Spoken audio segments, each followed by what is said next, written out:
sur tout ce qu'on peut imaginer, ce serait le moment de le faire. Recenser sérieusement la ville de Kidal, surtout la population. Parce que ceux qui ont fui, même si c'est des Maliens, ils se reprochent quelque chose. Donc il est important de savoir qui était là et qui a fui pour l'histoire. Et il est important de savoir qui sont les vrais Maliens qui étaient prêts à mourir et qui croient encore au Mali. C'est à partir de cela que les autres statistiques et les autres investissements pourront se faire facilement. Et ça règle la question de toutes ces familles et de tous ceux qui sont en train de détruire notre pays depuis belle lurette. Est-ce que, Abdelkader, pour le sortir, est-ce que ce n'est pas le bon moment aussi, vraiment, comme on le dit, d'enterrer cette fameuse histoire d'accord qui existe aujourd'hui entre nous et ces mouvements signataires-là? Puisqu'il y en a d'autres qui se reconnaissent toujours dans l'accord, puisque Kidal qui posait le problème, les principaux acteurs ne sont plus sur le terrain, et d'autres personnes qui sont concernées de l'accord parlent de l'application. Est-ce qu'il n'est pas temps de déchirer cet accord et de maintenant de faire un nouveau accord avec ceux qui étaient et qui y croyaient pour le Mali? Un accord entre Maliens, comme on le dit. Monsieur Terminé, franchement, si ça ne tient qu'à moi, on ne parlera plus d'accord.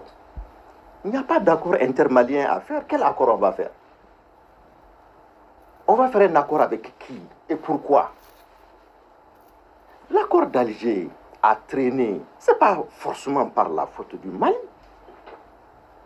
Et qui a décidé unilatéralement de quitter de l'accord d'Alger? Ce sont bien sûr les terroristes de la SEMA. Alors, qu'est-ce qui reste? Il ne reste absolument rien.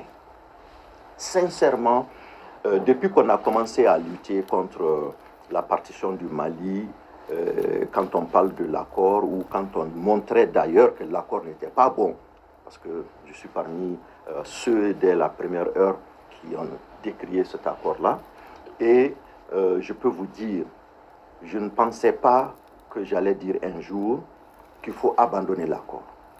Parce que j'ai vu dedans juste la partie développement.